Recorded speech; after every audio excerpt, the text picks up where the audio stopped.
Good afternoon, everyone, and welcome to the Fellows Colloquium. We're excited to have fellow Claudia Stella Valeria Geremia present today, and she will be introduced by the very distinguished Suzanne Blier. Suzanne Blier is the Alan Whitehall Clowes Professor of Fine Arts and of African and African American Studies here at Harvard. She is an historian of African art and architecture in both the History of Art and Architecture and African American Studies departments. She's the author of numerous important works in her fields, and her current book projects include the forthcoming 1325, How Medieval Africa Made the World Modern, and Igbo Ukwu, Medieval African Art Speak, a geohistorical approach, and of course, the image of the European and African art, co-edited with David Byman and Henry Louis Gates. Her recently published books include The History of African Art, Streets of Newtown, and Picasso's Demoiselles, The True Origins of a Modern Art, which won the 2020 Robert Motherwell Book Award for an outstanding publication in the history and criticism of modernism in the arts. It was a finalist for the 2020 Prose Prize in Art History and Criticism, and a selection of the 2019 Wall Street Journal Arts Book Holiday List. Please welcome Professor Blier. Suzanne, before you start, I want to say something. When Anthony Opke and I came here in 1991 to try to rebuild African American studies, we made a series of initial appointments that made headlines. Evelyn Brooks Higginbotham, her husband, federal judge Leon Higginbotham, who should be on the Supreme Court instead of that turkey Clarence Thomas, Cornel West, William Julius Wilson. The art history department was looking for a person, in part because of our momentum, the first full professor of African art history, and they looked all around the world and found the very best person, as we legendarily do at Harvard, and it was a superstar at Columbia, Suzanne Blier. So we very much wanted her to be part of what we were building, because my grand vision was that one day we would have African studies a track, Afro-Latin American studies a track, Afro-European studies, and African American studies. And all of us were black. All of the professors that they're all superstars, but they all happened to be black. Anthony Opke was half black. So we had half a white person. And we reached out to Suzanne, and Suzanne told Harvard she would only come if she had a joint appointment with us, and that made headlines, her appointment in the paper. So I just want to say that when I look back at the cardinal moments in the history of the evolution of our department and this grand research center, if there were 2 or 3 major moments, particularly in the early years, what Suzanne did is one of them. So please give it. Thank you. You're the best. Oh, thank you so much, Skip. What he didn't say was, I don't know where he found 6-foot-tall red roses to send to my apartment in New York, but you get those and you have no choice. And it's just been such an honor. All of us owe so much to you, and I'm so thrilled that also coming to Harvard, now here already is Sarah Lewis, who was a former undergraduate of mine in the History of Art department, and also Cécile Froment, whom thanks to you and others here, we have brought from Yale. So it's an incredible moment. It's a tough moment in some ways nationally, and what I'm seeing here with the vigorous ways in which we've, thanks in part, Skip, to you, not only maintained things but have moved forward. And that's a nice transition into today's talk, and I would also just commend the incredibly important team here, not only for the Hutchins Awards, they're always magnificent, and that was just beyond. And I will say, I haven't seen the whole year of posters for these events, but this is my favorite. It is absolutely perfect, and such a great visual framing for today's talk. It's a real honor that I was asked to introduce Claudia Geremia, who holds a 2023 joint PhD in the early modern history from the University of Florence and a doctorate in African history from the University of Las Palmas in Gran Canary Islands. Her dissertation is titled The Spanish Inquisition in the Canary Islands, Elements of African Witchcraft, 16th to 18th century, and reflects the critical ways in which she's engaging simultaneously with African and European intersections around issues that pertained to things such as witchcraft and judicial courts and other kinds of questions. Visual among these. Previously, she graduated with a degree in political science from the University of Catania in 2016 with a thesis on the history of the Mediterranean island of Ferdinandia, and she also holds a master's degree in law from that same institution in 2014. Early in her research, as she was beginning to think about these broader issues, she focused on women and the questions of their role within witchcraft trials in the Kingdom of Sicily. And we in this room who are from this broader area, or at least sitting here, have that part of the issue of women and sorcery. If we think back to Salem and the various sides of that issue. But she was looking at Sicily before shifting her focus to material culture of enslaved women in the Canary Islands. She's also been involved in public history projects, and in that regard is participating in a Yoruba festival and organizing a thematic nighttime tour of museums related to this subject in the history of women and slavery.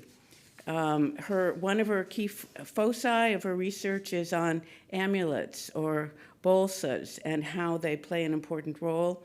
And one of the things that she's exploring in the Canary Islands is their broader impact within this Afro-Atlantic world. So let's all give a really warm welcome to Claudia and her talk, Enslaved African Women, Knowledge and Material Culture in the Middle Atlantic, 1500s to 1800s.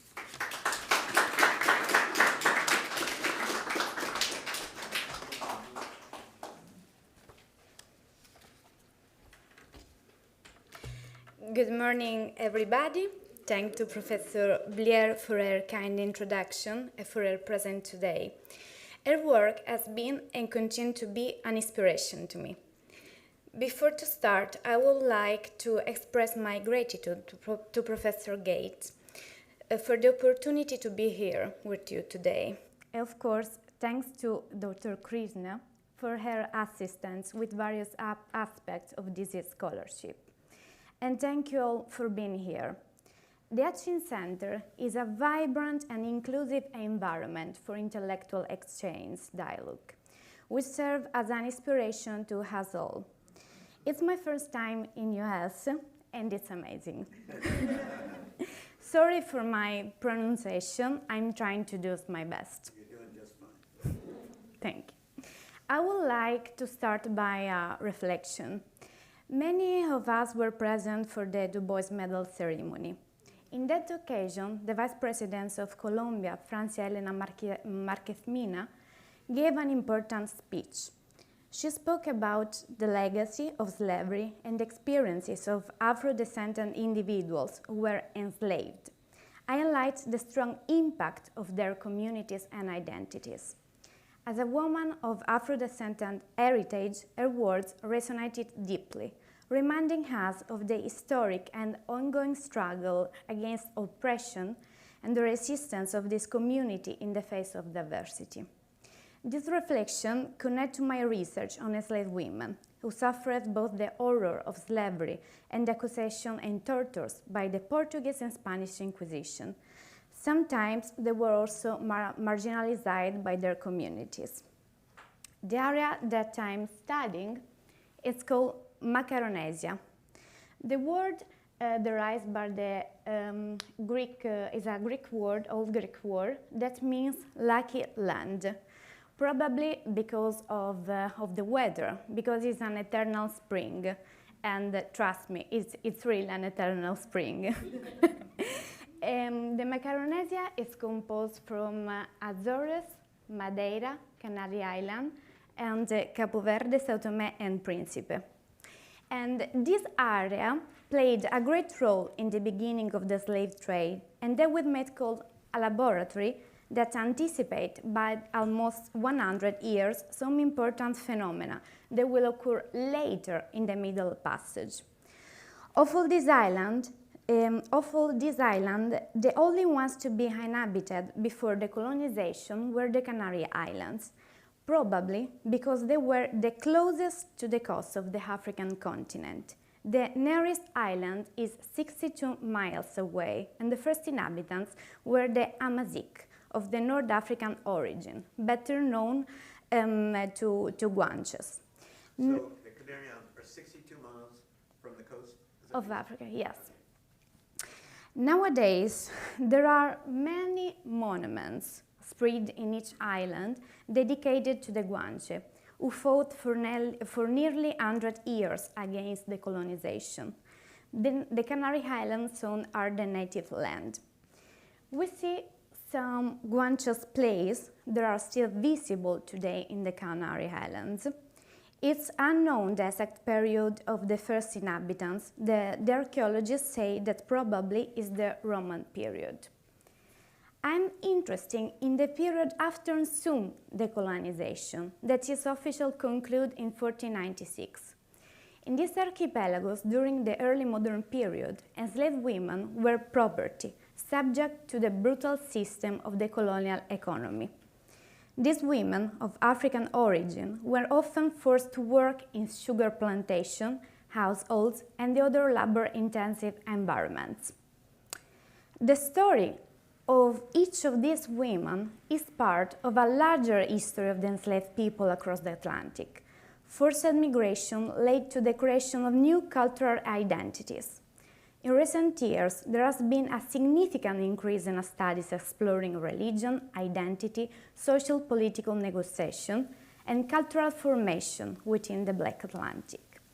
These studies have shown how African religion tradition evolved in the context of the Atlantic world, and how women play essential roles in shaping belief system and political life.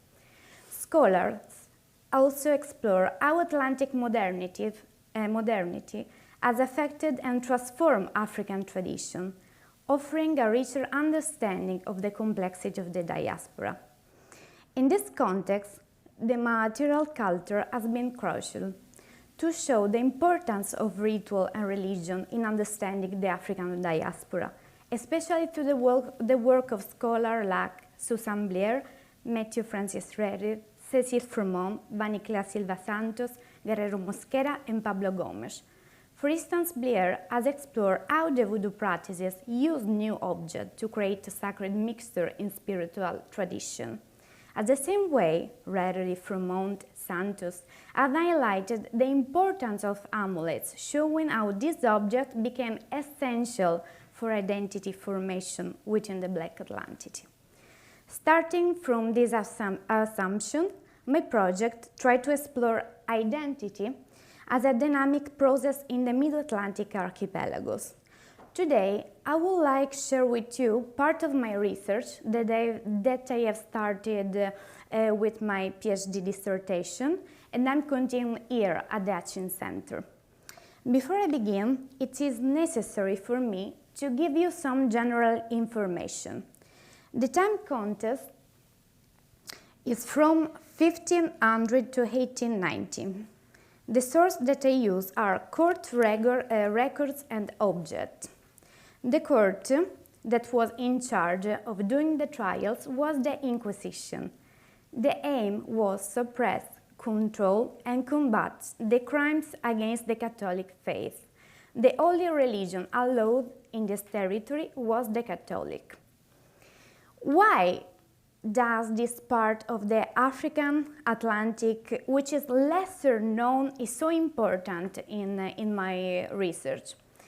Because the Atlantic slave trade started, and we can trace it through the record of the Inquisition. the Canary Islands was the first Atlantic inquisitorial district to be established in 1505 with an autonomy. The other archipelagos were directly subjected to the jurisdiction of the Portuguese Inquisition, namely the district of Lisboa. I'm trying to collect all the data of these archipelagos to understand the full percentage of enslaved women accused of being witches. For now, I have the complete data from the Canary Islands.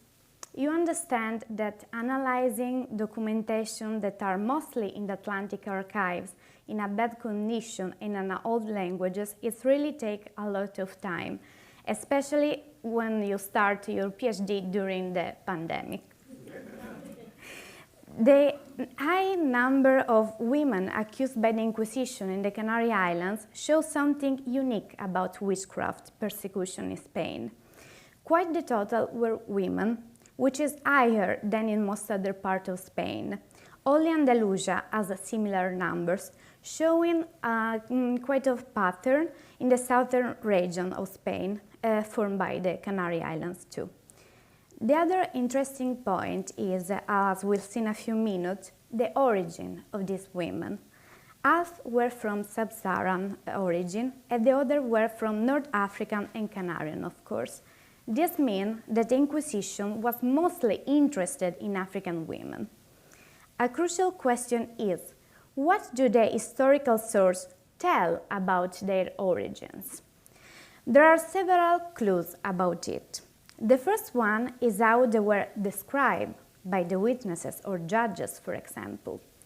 Of course, the work of the historian is to contextualize the word used by the colonizers and use it to be able to bring to light a forgotten past of injustice. They were often described in relation to skin pigmentation. The use of the terms, of course, is tied to the colonial mindset of the time, but the analysis of this term is the only way to trace the origins and know if they were born in Africa or already in the colonial territories. This is one way we can trace their origin. But there is also another approach when the sources are more detailed.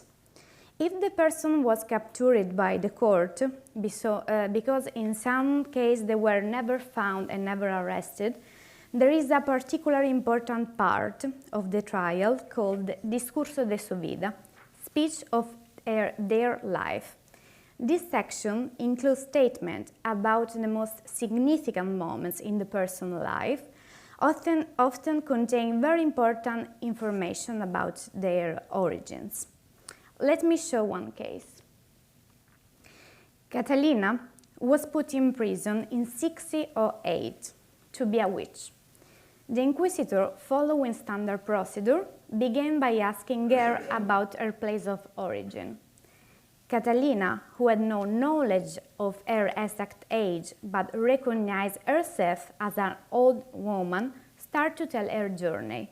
Small aside, Catalina was not the original name. Like in the other case of enslaved people, as once they arrived in the territories of Spanish or Portuguese rule, people enslaved necessarily had to be baptized and received a Christian name. Unfortunately, we have not record except for the very few cases of people's real names, and of course this is another aspect of violence. Catalina said that she had been taken from Mina de Guinea, a major enslaved trading post in West Africa, and transported to Cape Verde. From there, she was moved to Las Palmas de Gran Canaria to be sold in Americas. But her new owner died shortly before her arrival, and she was sold again. And because of this, she lived and stayed in the Canary Islands for all her life. Catalina also described her family background.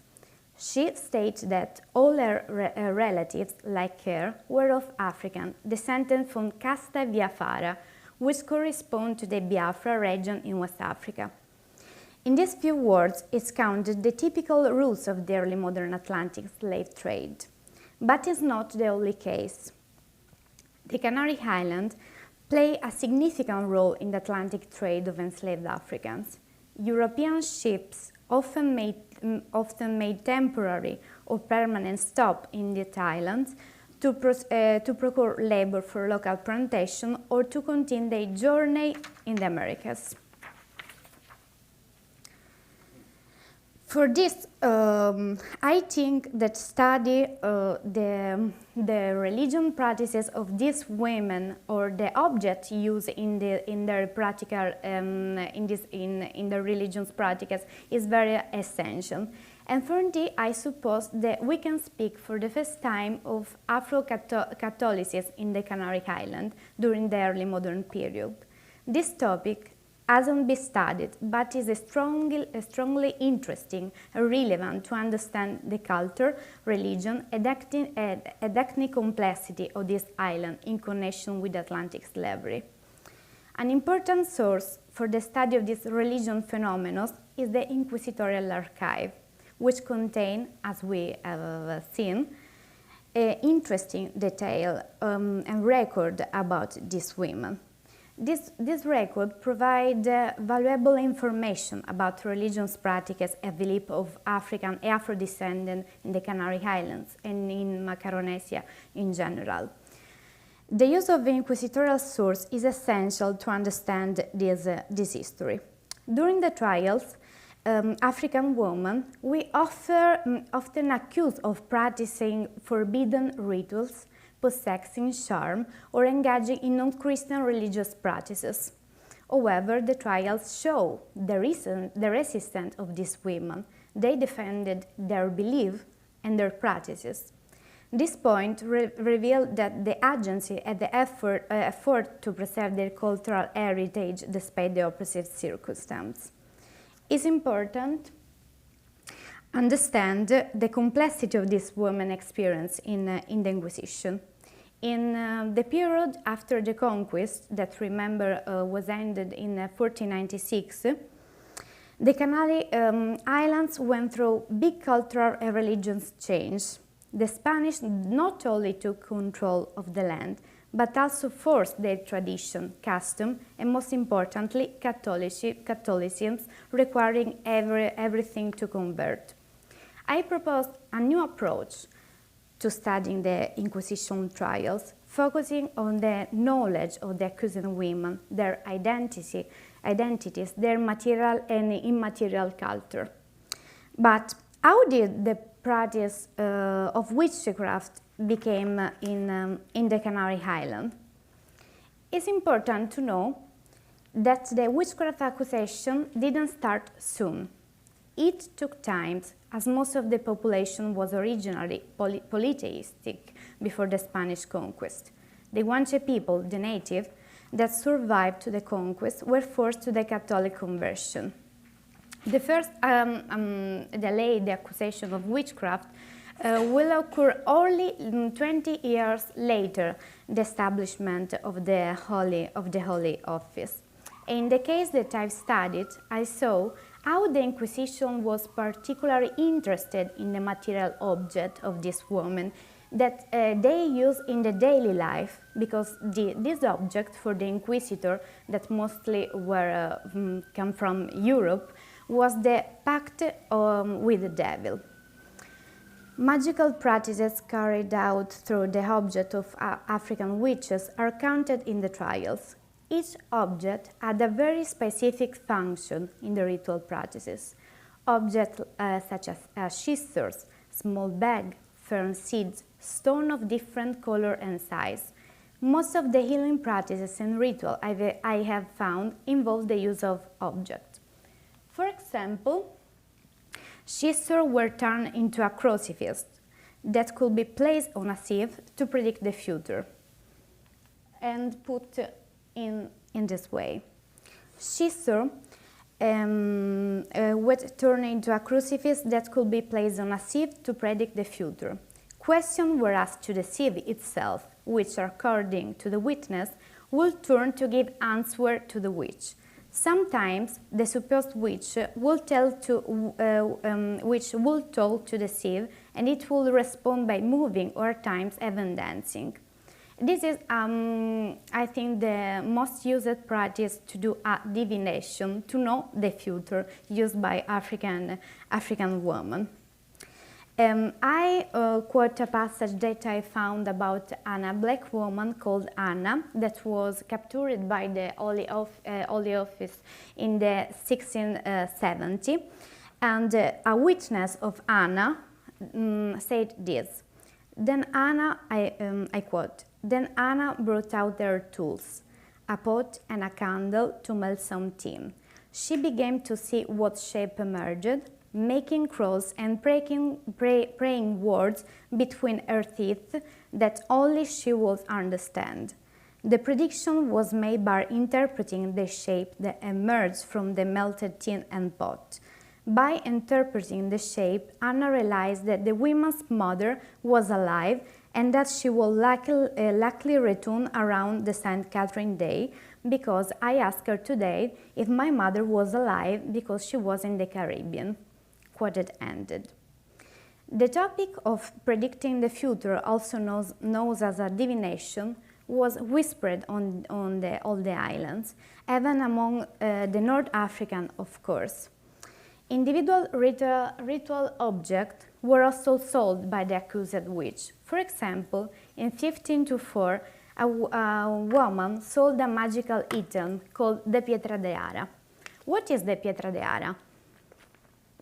I asked to me many times what was the pietra de ara, and I searched in internet, in Amazon, and I found this photo that represents the pietra de ara, that is still known sell like an amulet in the Afro-Caribbean world. The pietra de ara was the piece of marble that the witch took from a church. But why the African witch took this piece of marble from a Catholic church?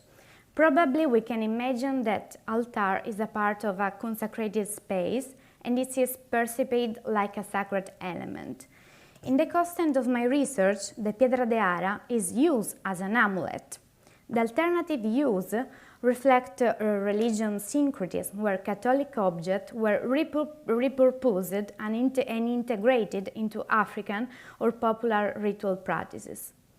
Often, as we'll see shortly, multiple magical items add to and could be used together with other. Today, I'll show you two important objects that I found inside the Inquisition trials. These items, used by African women in rituals, reflect what we call Afro-Catholicism, a blending of Catholicism and African spiritual practices. It's not really common that in a documentation court you find some kind of object. And trust me, when it happens, it's really emotional. When you find within an old documentation an object pretty deteriorated that you know belonging a woman accused of being witch, and it's there in your hand, it's emotional, powerful. This object that I will show you in a few moments was located in a women's house and used in a magical ritual, of course. This object was called carta de tocar, literally paper to touch. The carta de tocar was a holy card used as an amulet. The only touching this object brings good luck because it's supposed to have the power. This is one of the objects reused by the black African woman as an amulet, and for this I think that it's possible that these practices mirrored the tradition of wearing amulets in Africa. This is the object. The first perception is that it is simply an image of saint related to the Catholic worship. We are in the early 17th century, and it is true, it's a Catholic image, namely is one of the evangelist Luke, and we understand this from the clear symbol of the ox. Ox is the symbol by which is sometimes represented in religion's iconography, because each evangelist has their own symbol. This is the ox near the evangelist. As you can see, inside are some inscriptions. And it probably contains some magical formulas, which we try to reveal using infrared technology, because it is soon, as you can see, it is impossible to open it. But what is certain that for these women, this card have a strong magical power. Unfortunately, from the screen you can see it very well, but this image is stitched and there is a writing inside, and we are trying, as I already said, with the expert to analyze it. It's not an easy job, because the paper for a long time has been stored in a warehouse and it is deteriorating before to arrive in the archive. The carta de tocar, as well as the piedra de ara, mentioned earlier, invite us to reflect on a very important aspect of the African diaspora, namely the birth of the Afro-Catholicism. Afro-Catholicism was born in a context of enslavement, colonization and imposition, and probably it is the first form of Afro-Catholicism in the Atlantics. In the wake of what I've just been saying, I would like to show you another object related to this sphere of the sacred, but used in another way. The second forbidden object is an image of Santa Marta, found in a trial from 1618. And this image belonged to a black woman, so-called Francisca. In this image is represented Santa Marta with a sea dragon, an important symbol in both Canarian and African rituals. This image was used in a love spell and healing practices, showing how African tradition blended with Catholic symbol in the Canary Islands. But why Santa Marta? Who is Santa Marta? Upon her capture, the prosecutor of the Holy Office went to the house of this woman accused to be witch, and he gathered several objects, including this paint. The saint appears surrounded by the ocean and dominates a sea dragon, which she holds on a leash. Behind the saint is another kind of dragon, the most common and whispered plant in the Canary Islands, whose resin is known as dragon blood and was used in many ritual practices from the Hutchins people and after for the African women. The prayer of Santa Marta, along with this veneration of her image, played a significant role in the testimonies, accusations and trials of these women facing judgment by the Inquisition in the Canary Islands. These women were both of African origin and native to the islands themselves. The presence of Santa Marta's cult underscored the syncretic nature of the religion practices in the Canary Islands during this period. Women used this imaging in different ways, depending on the desire to outcome. The prayer was used for various purposes, such as healings, love, and protection. Exclusively used by women, it was transmitted orally from woman to woman. Many North African and Sub-Saharan women used this prayer. As early as the 16th century, we can observe the first variation in the use of this typical Catholic prayer. The link between Santa Marta and the word of magic can be traced back to the Middle Ages, with early accounts found in southern France, particularly in Provence region. Martha was the sister of Mary Magdalene and Lazarus, known for defeating a dragon that had long terrorized the inhabitants of Tarascon. In classical iconography, Santa Marta was depicted with a bucket and sprinkler in her hands, with a pair of keys hanging from her belt, and of course a dragon, clearly tamed by the sand and held on a leash. This description is the same as of our drawing. Century later, the same prayer, with very similar variation, will be used by women sorcerers in Spanish Caribbean contexts and was associated with magical practices related to love and women's emotional sphere. We have another amazing example of Santa Marta. This is a print of Santa Marta.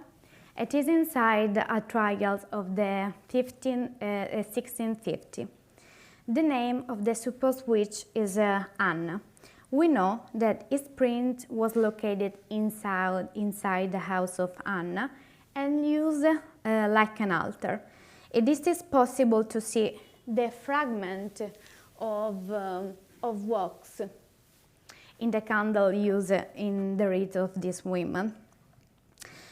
A person of the Inquisitor's court, familiares, who confiscated this object, wrote this. Hidden alongside the wooden box was found a table arranged like an altar, upon which an old paper print was placed, representing, according to the witch, Santa Marta. Affixed to the first print was a second one, which, according to her, was Santa Irene. The witch confessed to dedicating many prayers for the other people. We have only these images, not of the Santa Irene, because was probably removed from the trial even before the paper formed a part in the archive. This print is very important for us for multiple reasons. The image is stitched to a piece of cloth that belonged to the woman accused to be a witch. This is the piece of cloth of the witch. And then it further stitched to another piece of paper to preserve inscription on inside that cannot currently to be seen from the outside, because in the side part there are several inscriptions inside, and with the archive we are still working to know what is inscription are. This is an evidence of ritual that women dedicated to the worship of Santa Marta. Santa Marta was called by this woman La Dominadora, dominatrix, because she was able to win the dragon. There another evidence about the cult of Santa Marta in another archipelagos of the Macaronesia. I'm referring to the Madeira Island, where the cult of Santa Marta was performed by the black woman. Mana Marta, as she was called, was the comforter of women who, although married, had to support themselves because their husbands were either working in Americas or were sailors crossing the ocean.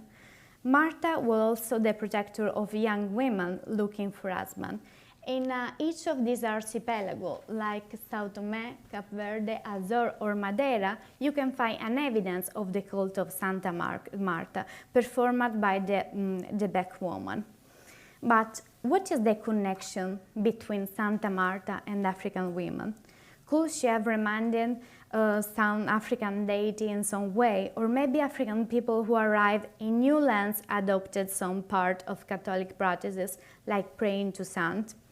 There is no clear proof of African influence of the worship of Santa Marta in the early 16th century.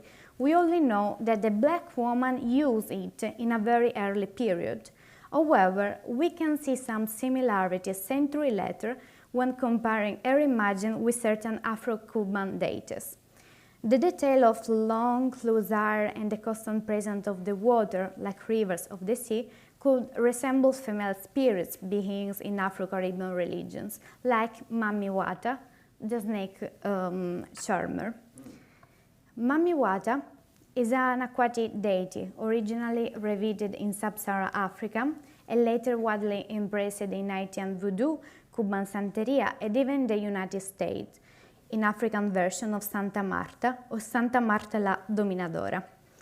Mami Wata is still depicted on candles and prints. While studying the use of Mami Wata deity in contemporary Caribbean communities, art historian Henry John Rowell has observed how, during the African diaspora, it was compared to Santa Marta la Dominadora.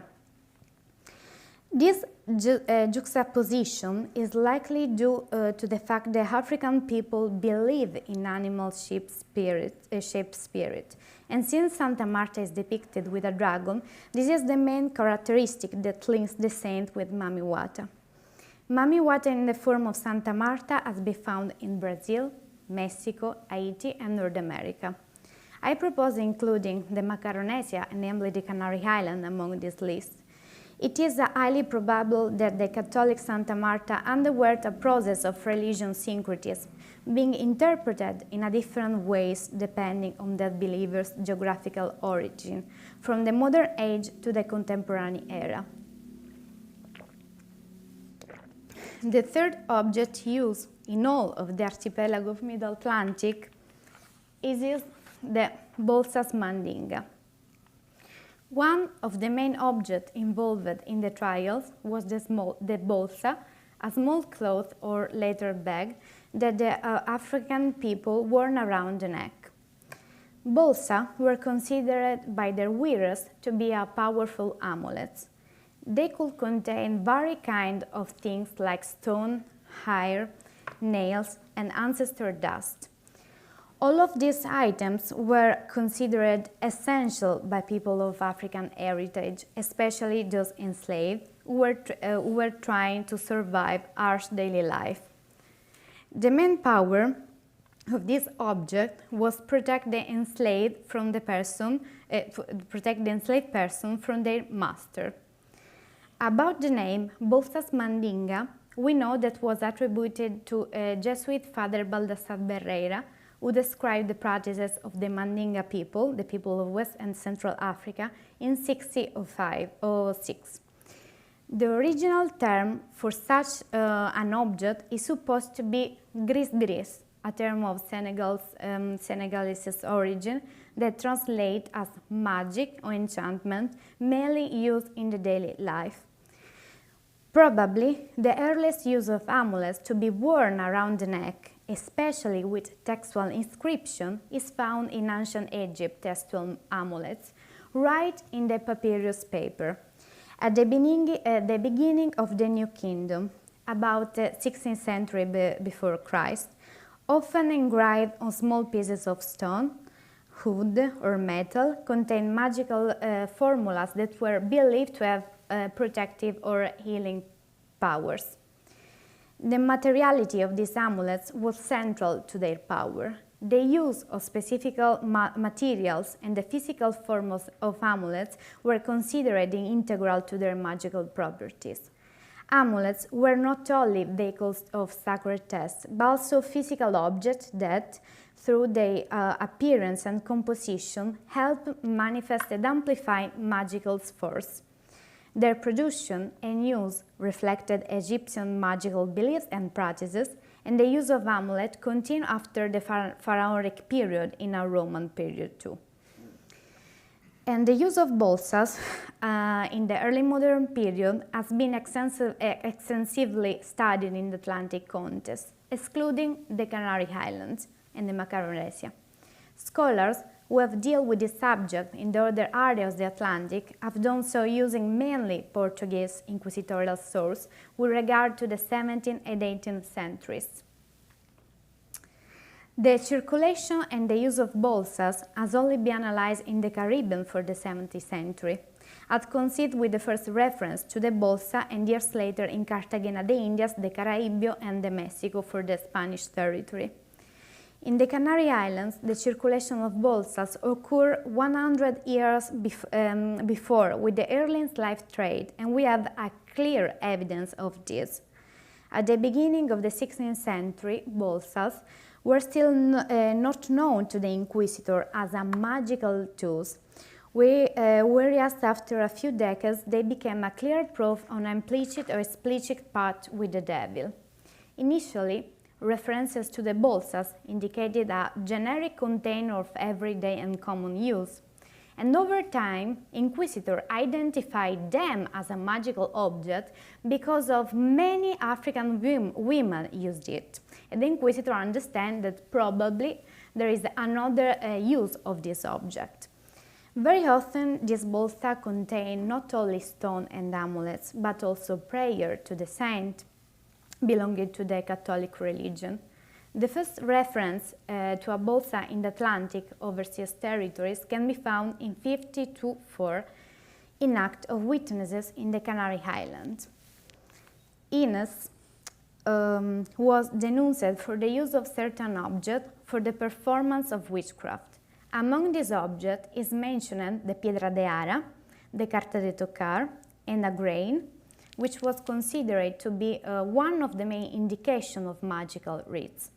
Shortly, the Inquisitor writes some marginalia. Marginalia mean the comments outside of the paper, and the Inquisitor wrote, I quote, "She carried something that mean are prohibited, which one does not know what they are, in a bolsia made of velvet," quote ended.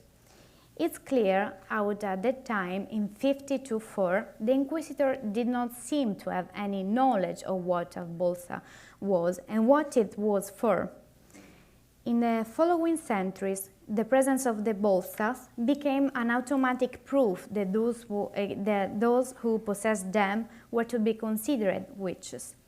Is it possible to find the bolsa in the word of witness, the inventories of the witches' belongings, and the Inquisitor's word? 2 centuries later, in the 62-4, the use of bolsas had become almost endemic in the whole of the Canary Islands. I quote, "In Tenerife, all the ladies wear a bolsa around their neck to achieve whatever they desire." It's clear that the Inquisitor was now familiar with this object. Practices such as the use of amulet that we have just seen and the other healing rituals were reinterpreted as demoniac activities by the Inquisition. These symbolic objects, which were part of the women's spiritual and cultural resistance, were used against them in court as a proof of their alleged pact with the devil. These practices, while representing a form of resistance, became a tool for their persecution. In the case that I show, is clear,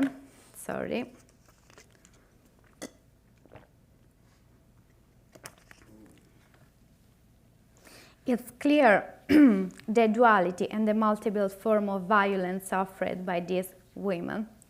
This brings us to the core of my analysis, the duality of these women identities. They were both enslaved and accused of witchcraft, which subjected them to 4 levels of violence. The first one, the institutional violence, because the Inquisition viewed them as heretic and witch, and the Spanish Holy Office persecuted these women, often with severe punishment, including torture, accusing them of practicing sacrilegious rituals. The second one is a domestic violence. As slaves, they endured daily violence at the hands of their master. Despite being accused of witchcraft, their status as enslaved offered no protection for the brutal treatment imposed by the owners. Social violence. Beyond the violence from the institution and their masters, these women were so marginalized by their community. It's a very difficult word for me, marginalized. The accusation of witchcraft further isolated them, with many people believing they were dangerous. There is a case of witchcraft that was cast out from an island because it was a black woman, because she was considered really dangerous for all the community, and because the community says that she, when she write in some paper, but she wasn't able to write and read, she communicate with a spirit, and for this the was cast out for an island. And the last one, the emotional, physical, and psychological violence. Enslaved women suffered violence both when they were uprooted from their land and often separated from their family and children. And once they arrived in the new land, becoming someone's property. And they also suffered physical violence, like mistreatment and sexual violence, either for mere pleasure or to have a new labor forced at no cost. Despite the challenges they faced, these women showed strong resistance. By practicing rituals like making amulets or performing healing ceremonies, they kept a part of their African heritage alive. Their strength, even in such difficult time, shows their courage and agency. For this, the lives of these enslaved women offer us a powerful lens to examine the intersection of slavery, gender, and religious persecution. Their dual identity as enslaved and witches made them target of a multiple form of violence, as we have seen, but also highlights the resistance in preserving their cultural and identity. My research trying to show that the Mid-Atlantic archipelagos were not isolated, but deeply integrated into a broader Atlantic world, where African tradition meet, forcibly of course, the European system. By examining the object used, we gain a powerful new perspective on witchcraft accusation and slavery, shedding light on the profound cultural exchange that shaped the African diaspora in the early modern history. Thank you.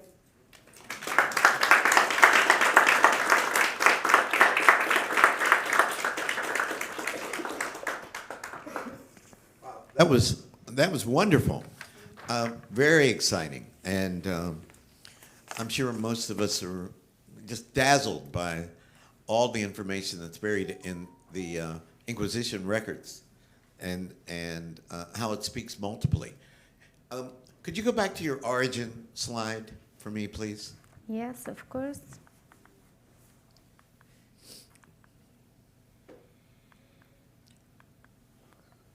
Probably it's better from this.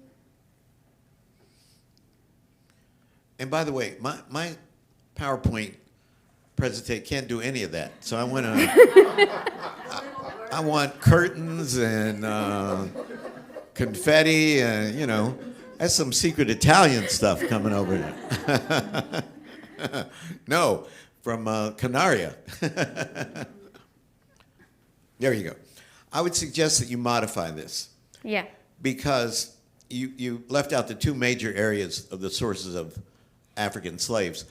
Senegambia, Yeah. of course, and you mentioned Grigri and the connection to Senegal, but it's not in your slide, and Angola. Yeah. So I would suggest that you do that. And for Nigeria, I would also suggest you divide Nigeria into two parts. Western Nigeria with the source of the Yoruba, which would configure with Togo and Benin. Eastern Nigeria was the source of the Igbo, right? And we know that they were both, the Yoruba were the sources of Santeria, Candomblé, etc. And the Igbo were a source of another religion. So that would be important. The other thing is that you include a very romantic explanation of the origin of the slave trade. And I understand why you do that, but I would encourage you not to, which is that people from West Africa were forcibly taken and transported to the Americas, often Sabi in Canaria. That's true. The individuals who were captured and forced into slavery were effectively stolen from their homes, community, and cultures. That suggests that they were stolen by Europeans. They weren't. They were stolen by other black people, and you know that. Yeah. So I think that it's time for all of us, you know, this has been one of my, I'm a one-man, you know, band, starting in 1998, when I was severely criticized. And we now know that, I think the latest estimate is that 99% of, by David Eltis, who was the genius behind the transatlantic slave trade, 99% of the Africans who were captured by other Africans. Of course, I'm being anachronistic. No African used the word African. it would be a Fulani capturing a Hausa or whatever. But they were black people capturing each other and then selling them to Europeans along the coast. It's important for us to be consistent in this message. And to say that won't make you a racist. If anybody calls you a racist, call me. Tell them, you can quote me. You know, you can quote me, that would be fine. They think I'm crazy anyway, so that would be fine. The other reason that's important to add Angola is that the king of Angola, the king of Congo, in now Angola, converted willingly to Roman Catholicism in 1491. So when you talk about Afro-Catholicism, already the Congolese Africanized Roman Catholicism almost from the very beginning. And fortunately, the world's expert on this subject is the historian John Thornton, who is an associate fellow of the Hutchins Center and who teaches with his wife, Linda Haywood, at Boston University. So you can talk to them, have dinner with them, and you all can swap stories about Afro-Catholicism all night long, okay? And I think that that would be important. The final thing is that, one more point I want everyone to understand. The reason it's important to talk about the African role in the slave trade is that it gives Africans agency. It shows that our African ancestors were just as complicated as any other human beings on the face of the earth, that they weren't some innocent victims, that white people, Europeans, came and threw nets over our ancestors and they ended up picking cotton on a plantation in Mississippi, Harry. It didn't happen that way. Slave trade was a huge business and it made the various kingdoms of Africa rich. Dahomey was organized completely around warfare for capturing other Africans, and et cetera, et cetera. So my final point is that, as most of you know, that I have a television show when I trace people's genealogy and genetics. And one of my guests happens to be the descendant of both the conquistador who conquered do you say the Guanche? Yeah. The Guanche. Really? Yeah, his 16th great-grandfather is that conquistador, I can't remember his name, and the chief of the Guanche. Yes, because as soon as he conquered, of course, he made it with the chief's daughter, so that which often happened in conquering territories, right? And those two are his 16th grandparent. And you would know him. I just can't remember. I don't think I'm allowed to say his name until do you know? Isn't it aired? Huh? It's aired already. Oh, you're there. Okay. What? Yeah, Anthony Ramos. Yes, Anthony Ramos. Anthony, thank you. And he and I are doing an event at Loyola Marymount University on October 25th. And he went to Canaria to see, because his 16th great-grandfather's statue is the one that you showed, right? Yeah. There. I remembered seeing that, and I was thinking, where have I seen that statue? Yes, it was Anthony Ramos. I couldn't remember. So, you know, go figure, right? Anyway, the other thing is, of course, the role of sugar. Before the New World opened up, those were the islands where sugar was produced, right? Anyway, I could go on for a long time. I hope that these are friendly amendments, and I hope that my comments don't take away from my admiration for your presentation. I thought it was brilliant, very exciting, and I love the connection to Mami Wada, and it was great. Suzanne. Thank you. Thank you for this fabulous contribution, and thank you, Professor Gates, as well. And I have a couple thoughts on, and so delighted that you're here so that we can just share across these various geographic and disciplinary dimensions. I think the dates are important. First of all, let me second what Professor Gates said, and also urge you to look at the Transatlantic Slave Trade Database, because I think you can find dates there of where people are coming from and where they're going. Talk in the microphone. Sorry, yeah. So take a look at that. But I would say, when you're talking about the early 16th century, and even earlier, I think we also have to consider what's happening in Europe. 1492, certainly Columbus, but it's also the fall of Granada. So it's the end of African political and religious influence in the Americas by way of North Africa.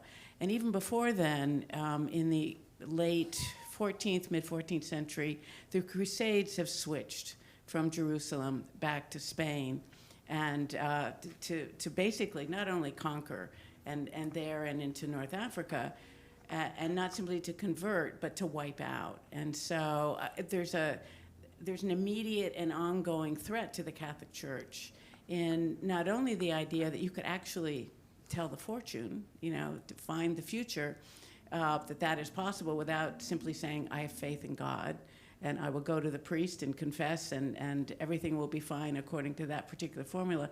It's a huge threat.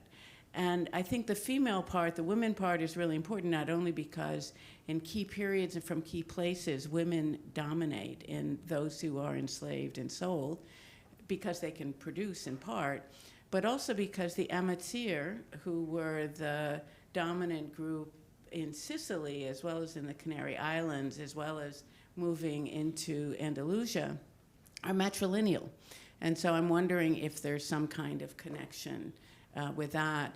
Many of the elements you showed, which I really love, but like the sewing of paper onto textiles or the enfolding of elements in leather, we find in both Muslim and non-Muslim contexts. And there might be interesting ways to explore that dimension of them as well. When you were talking about stones, I immediately thought of the original form of divination among the Yoruba and fon, which is stones in water. And it was women who were doing it. This is one of those examples of men taking over a tradition that historically was female. And while I think Mamiwa is really interesting, but there's also evidence of sirens coming to Africa in the medieval period by way of textiles, and we find them referenced. This is prior to that famous poster, but we find them referenced in the medieval period and on the early modern The sirens Irish. coming from where? From Greece or Rome? Sirens are coming from the medieval Europe. They're in textiles. We're talking about humans with fish legs, as opposed to the portrayal of a woman with a serpent around her neck, which is a very late 19th century So the rendering of it. sirens were mermaids, always represented like half and half?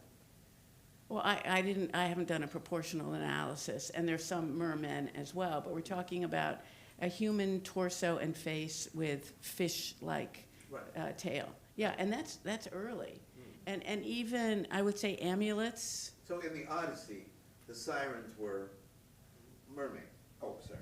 So in the Odyssey, those sirens appealing to Odysseus? Yeah, Okay. yeah. great. And on the one hand, I didn't know what they looked like. I didn't know they had tails. I wasn't there. But I didn't remember, that they were mermaids. But I would also I knew say that they were very sexy and seductive. they're dangerous. Dangerous. They will kill you. I didn't know they were sexy, but that's good to know. They're dangerous. Yeah, that's why they had to strap Odysseus to the thing to keep away from these women, right? They're dangerous, but they're also protective. So during the Crusades, along a lot of pilgrimage churches in Europe, you find sirens because they're seen to have that double role. And I think that's why they get carried over into the trade-related communities in West Africa in the medieval period. Oh, okay. And then the funny thing, I think amulets and so-called grigis, it's probably universal. We all want some kind of protection. And Egypt certainly, but I'm sure it's more broadly based. But I think you're really onto some fabulous things here. And I think I love bringing in the judiciary elements of it, the visual elements, and thinking about these various cross-currencies. And I just think that it's wonderful how this idea of the African diaspora is becoming even richer through the knowledge that you in particular, but also others, are providing. When your seminar is over, if you go up to the 4th floor, you have Romer Bearden's print of Odysseus being Interesting. lured by the sirens, and he's strapped to the mast. So Wow. you should go see it. It's beautiful. Wow. It's from his Odyssey cycle. Wonderful. I will. Thank you. Yeah, 4th floor. Anyway. You want to respond to all that? I won't. Thank you. In 30 seconds. Hi, thank you so much for your talk. Oh, no, excuse me. Just one person ahead of you, sorry. No, go ahead. Thank you for your talk. That was really interesting. My question is about the bolsas. I'm really curious about them. I was wondering if you could tell us more about the materials that they're made of, and then also maybe how difficult or easy it was to acquire one, because I think that might have pretty interesting implications for what you were saying about it counting as an act of resistance, depending on the process that they came to get them through. Thank you, Itzel, for your question, and thank you to Susan for all that you say. It's very helpful for me. I want to ask later on something point. For the material of the bolsa,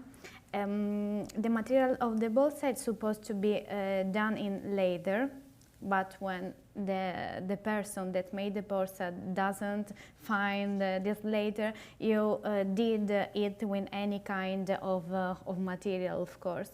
And the same suppose which the same women made it, because something in the trials you can find some reference about the technology how the bolsas, and how, for example, the grandmother or the mother tell them to construct these bolsas. And it's very interesting to see the process of creation of this bolsa on the way that they use. For example, a black woman in 50 say that she made a bolsa for herself because she was worried about the treatment of the hair masters.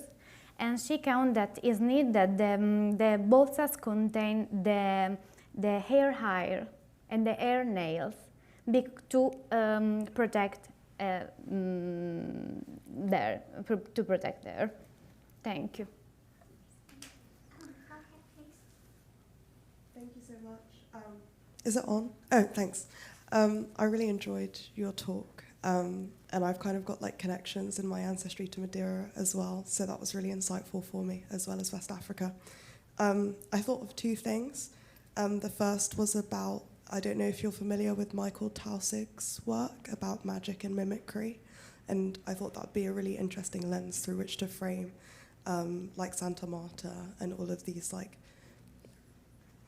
centralizing agency of Africans, as Professor Gates said, in your discussion of their approach to Catholicism would be really incredible.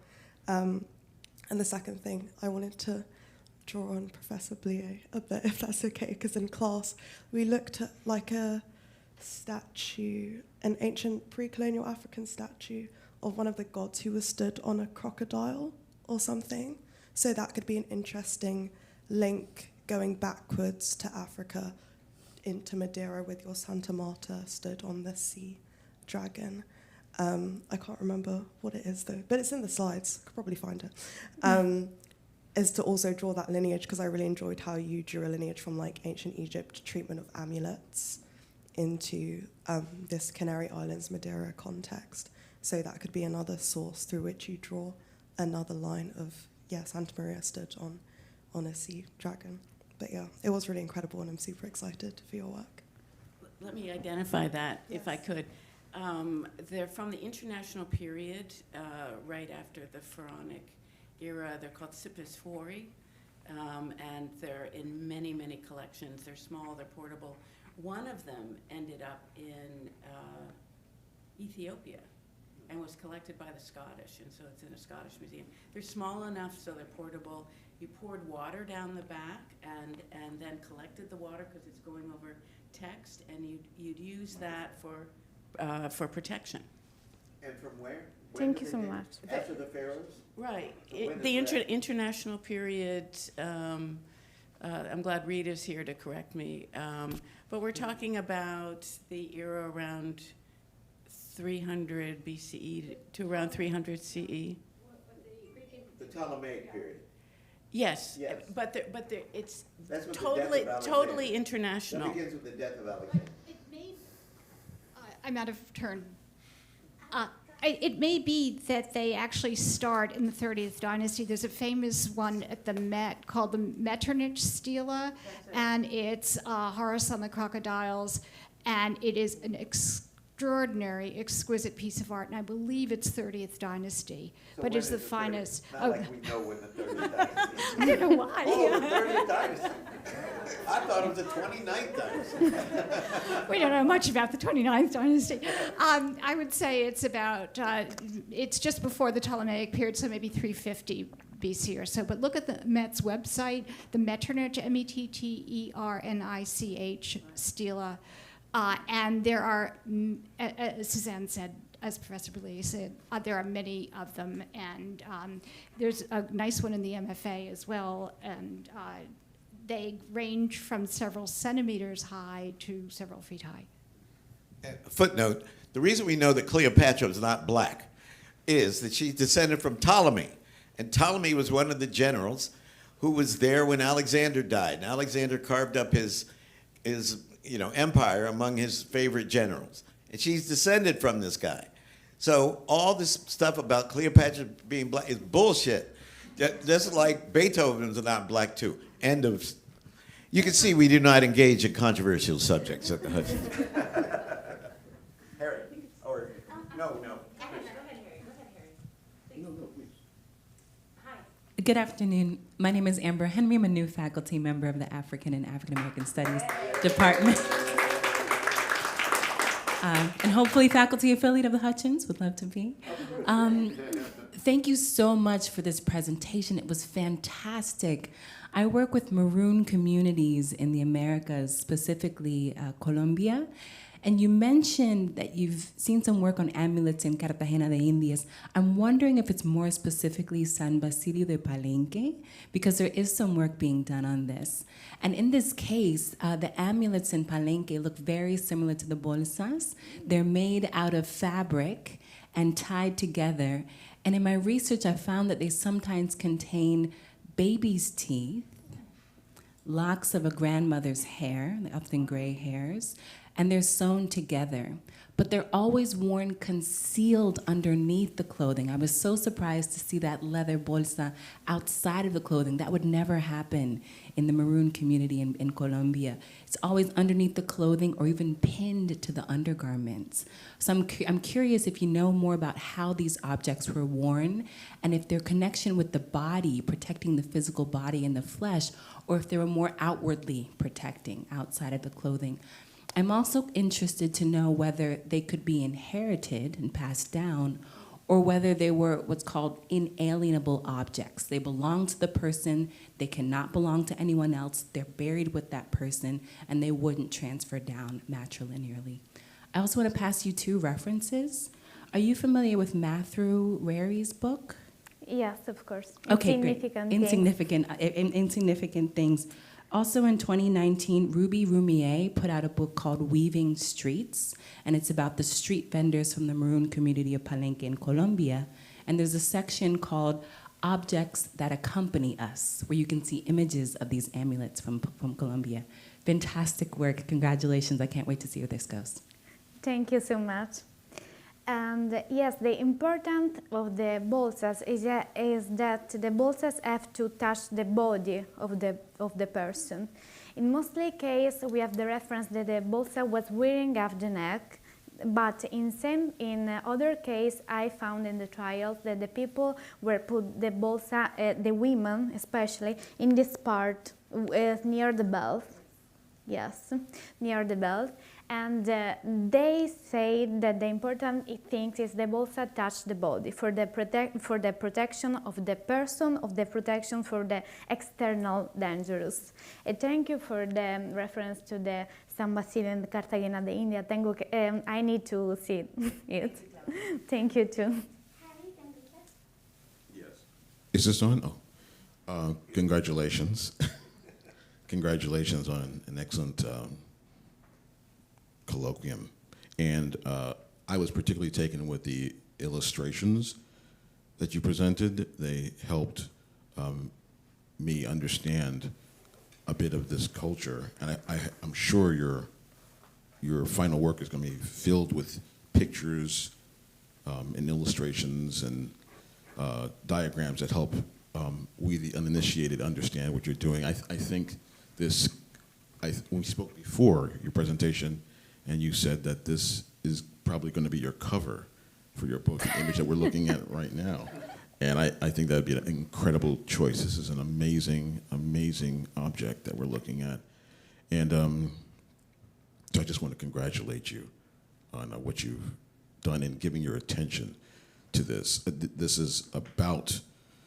This concerns culture, the culture of the enslaved people in parts of the world that we don't really give a lot of consideration to often. So thank you for that. I just want to, because I was named, and because I'm curious, I just want to respond to our esteemed Dr. Gates. And I guess first in the form of a question, and it's this. Enslaved Africans were certainly part of what we call the slave trade. But it seems that to say it that way is to actually misname what was done. When I think about it, it seems to me that Europeans formed a kleptoparasite, which was preying on the internal politics and mechanisms of African tribal warfare. And I don't think that if Africans had continued to fight each other, capture each other, put each other to work, or kill each other, and if the Europeans had not turned that process through harvesting those prisoners, I don't think, I'm just trying to imagine what would the world look like now if that had never happened, if they had just kept circling the foul among each other, and if the Europeans had just not got involved. It seems that it was, I can't imagine that those. Well, this is her seminar, so we don't want to. I don't. I just want to comment on something that you said. Yeah. There's no question that the European powers made it enormously, phenomenally profitable for African elites to be engaged in activities that would lead to the capture of other people in African ethnic groups, right? You with me? To the point where an enslaved person became more valuable in some places than gold, which is incredible. But that doesn't let anybody off the hook. 12.5 million Africans were captured by other Africans between 1515 and 1866, and we know that from the Transatlantic Slave Trade Database, right? And 10.7 million land in the New World. So everybody was guilty. I'm just saying, to say that your slide let the Africans off the hook, as you know. And you can't do that. The guilt was colorblind. The black people were guilty, and so were the Europeans. And I'm sure, Mr. HIPHOP, you can accept that, can't you? I can't, but I'll give you the last word. All right, great. Well, we will continue the last word all year. There you go. And what was that word you made up? Euroklepto? That ain't no word. You made up that shit. Anyway, go ahead. It's okay. No, I'm teasing you. Let me add just a bit of historical to this. It's an important question. 1348-49, the Black Death. Nearly a third of the European population died. There was a huge dearth of manpower. Right. And that actually reached the middle of Africa as well, and Asia. Part of the ramification, it took 100 years to come back, really. And during that period, there's been slavery in Africa, in the world, forever. Adam and Eve, there have been slavery. What's changed with international slavery after the discovery of the Americas was that in time, it became based on race and in perpetuity. And that was what was different. In Europe, it was largely one generation, either within the domestic family No, but you're forgetting the Arabic slave trade. Yes, that was part of the Sahara and the Red that's Sea. exactly, and that's what's happening, going back in part earlier as well, but in relationship to the Black Death. And by the time that Europeans had the scientific knowledge to actually be able to navigate and come around to the west coast of Africa and into Central Africa, by that time, too, they had the firearms available. The first cannon was in Spain, 1325. Yeah, but the Europeans sold guns to the Africans. Of course they did, but I'm just saying there were a series. One of the myths is the Europeans had so much firepower, they overpowered the Africans. It's just not true. They sold guns to the African kings, so they could subdue other African Right, exactly. kingdoms. That was part of it as well. I was just going back to the earlier history. Leftover, you know, whatever. Anyway, go ahead. Amarita, then Gusara, then Adeline, then Charles, then Wow. First of all, Claudia, I feel like I could keep you here all afternoon. That was just fabulous. We'll lock the door. I wanted to say that don't forget Nubia. And just one little tidbit, the Egyptians were afraid of the Nubian female magicians. So, and the power of women in Nubia far supersedes that of the power of women in Egypt. And I can talk to you about that later. But there's so many wonderful, as Suzanne was leading into, and I'm sorry, I don't know your name. Maurice was leading to. There's so many parallels to far more ancient, to Egypt, as you said. In Tutankhamun's tomb, for example, were found mud bowls with hair in them, and hair as some kind of amulet. And I actually did have a question, and that was, actually two questions, well, one more comment. Mommy, what? I'm sorry, I have to go. But Thank you. don't let Harry get away with any more of that stuff. And we have a famous actor. We have a famous actor, in case you haven't noticed, sitting right there in the room. I'm very excited.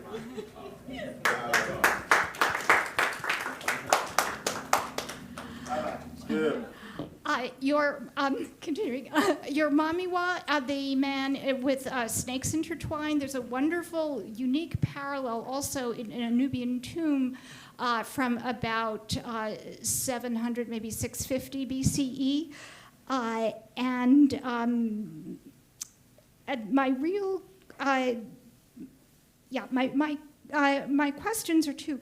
The origin of the image you're showing here with those wonderful dangles, is that a pendant, an earring? Could you speak a little more about that? And I also wanted to ask about the Isis cult, which was really powerful in ancient Egypt, went on to Nubia, went on to Rome, and morphed with Christianity in Europe, certainly. And I'm just wondering if there are any vestiges of the Isis cult in what you're finding here. Okay. Sorry, I missed the first question. You want that I speak about which images?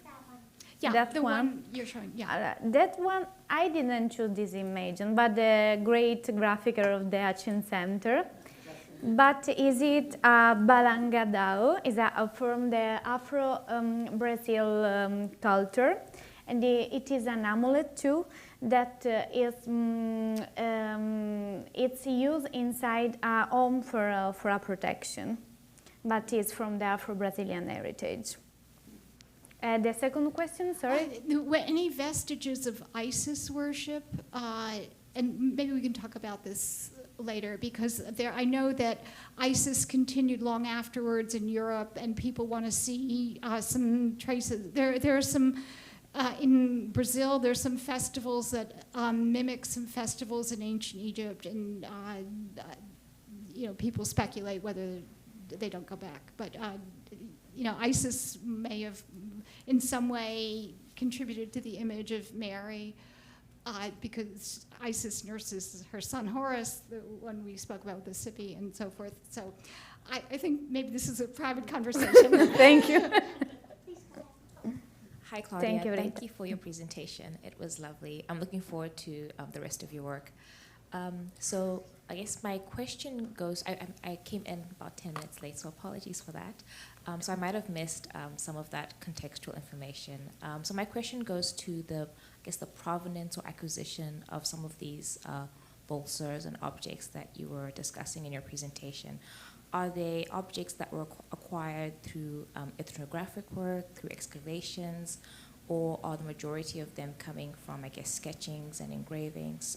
How have you, I guess, acquired your collection of objects that you're engaging with in your study? Thank you for your question. This is a great particularity, I think, because the objects that I acquired are inside the trials, in a documentation, in archives, and are there from a long time, from I think 4th century or much. And the same judge, called the Inquisitors, put these objects inside trials, in this position, in this way.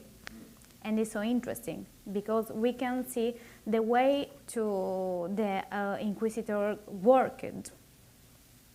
And another particularity is that we know that this object was inside a home of these women, because a person that works in a holy office called familiares have the function to go inside the house of these women to arrest them and bring all the stuff that are the proof with the devil. He bring this object from the house of the witch and gave to the Inquisitor. And the Inquisitor said, oh, it's true, it's clear, it's a witch, because she used this object. Thank you. Thank you. So if I'm understanding correctly, these objects were, I guess, acquired during the trial process of being trialed. And are you thinking of, I guess, looking for other comparative objects from museum spaces, from a specific context? Yes, of course. Yeah. For example, the Bolsas de mandingas are spread in the museum, especially in the ethnographic museum in Italy. I found so many Bolsas mandinga. And in this way, I can do the comparison with the objects that are described inside the trials. Thank you again. Yes, thank you, Claudia, for a fascinating presentation.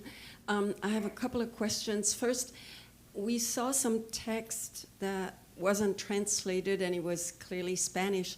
What were those enslaved women accused of being witches, had they learned Spanish? Were they speaking Spanish and being interrogated in Spanish? Or are they layers of translations that you're having to deal with and that are adding complexity to, the way in which even the notion of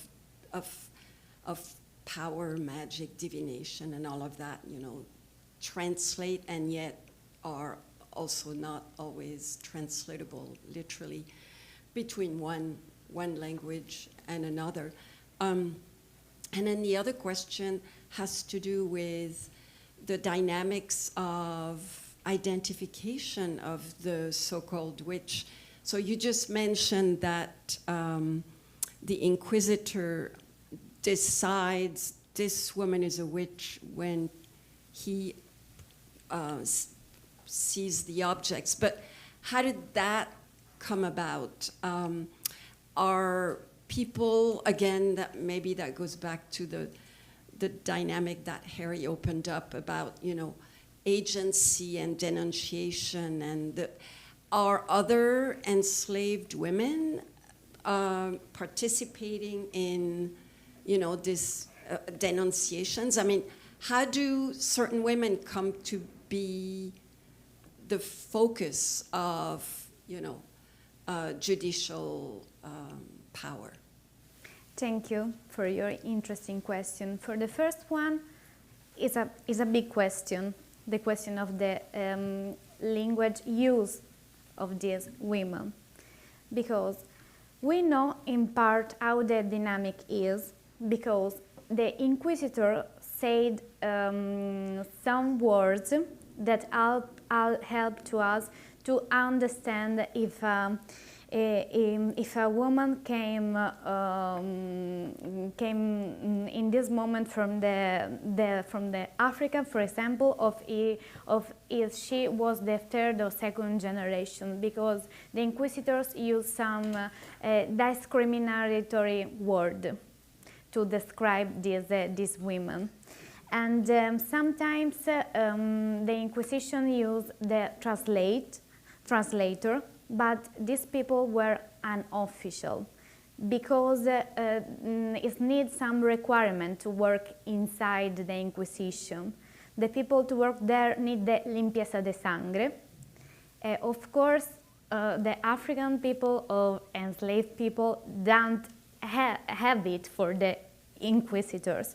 And for this are used some unofficial translator that are or another slaves, another enslaved person, or just the people that little by little try to understand the language. Because in a case, I have a woman that saying, sorry, I don't understand you. This is not my language.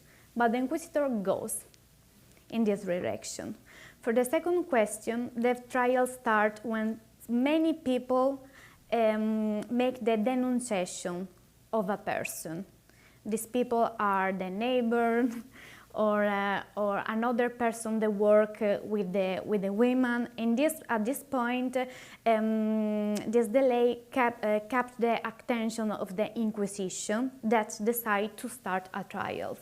There is a case that I show where the print of Santa Marta, the second one, that the trials during 20 years, because the inquisitor doesn't have so much proof, so much to imprison that woman, and he wait for many denunciations. He arrived to collect 35 denunciations against this woman. At this point, oh, she's a witch. Thank you. Would you take one last question? Yes, of course, thank you. Thank you to Krishna. Hi, I thought you were wonderful. My comment kind of picks up on things that people have just said here. I think your presentation about the place of material culture really raises the issue of how we identify it and how it's recognized. Because on the one hand, if you're part of a group, you're often not expected to understand or know the material culture, you're just expected to show it. And just by showing it, you're accepted. And if you're not part of the group, then oftentimes your use of a particular culture is seen as having motivation, as in, oh, you're trying to make a statement or you're trying to protect yourself. And so I was kind of also interested in whether the decision to prosecute or go after someone is not necessarily about the culture, but it's about the necessity for the group in power at that moment to take an action and to say, we're going to do this now, therefore we recognize that you're this thing, as opposed to, you know, sure, you could say the neighbors are complaining and that sort of thing, but it would seem to me it would be more important that the court wants to have an excuse to exert its power. So I was just interested in how the material culture sometimes gets disguised, sometimes get looked at other times people try and prosecute it. Thank you, Chad. Yes, of course, this material culture show the necessity of these people to protect themselves and show this agency. If I understand, you mean this, correct? Yes. Okay, thank you. Thank you so much, but before we applaud you, Skip asked us to introduce Andre Holland, who is, as you know, a film star, a Moonlight, Cigar, and others.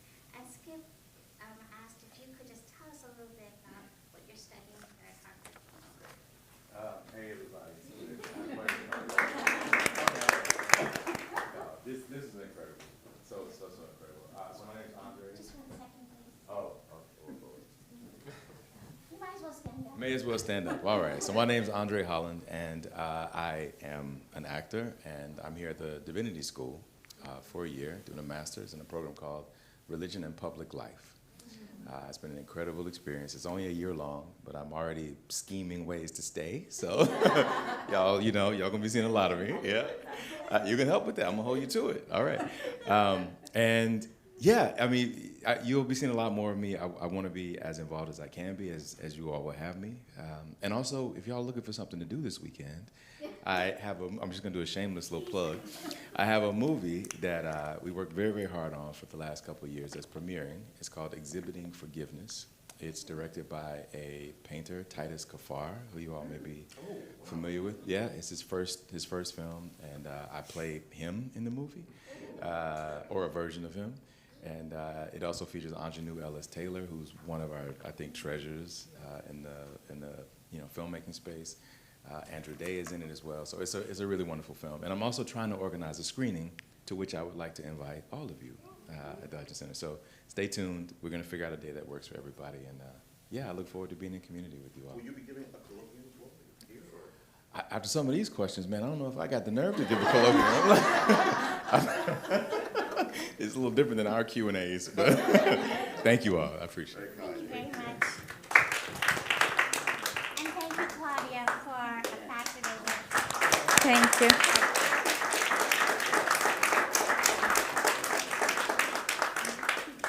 I do believe there are dishes clinking. People want some lunch.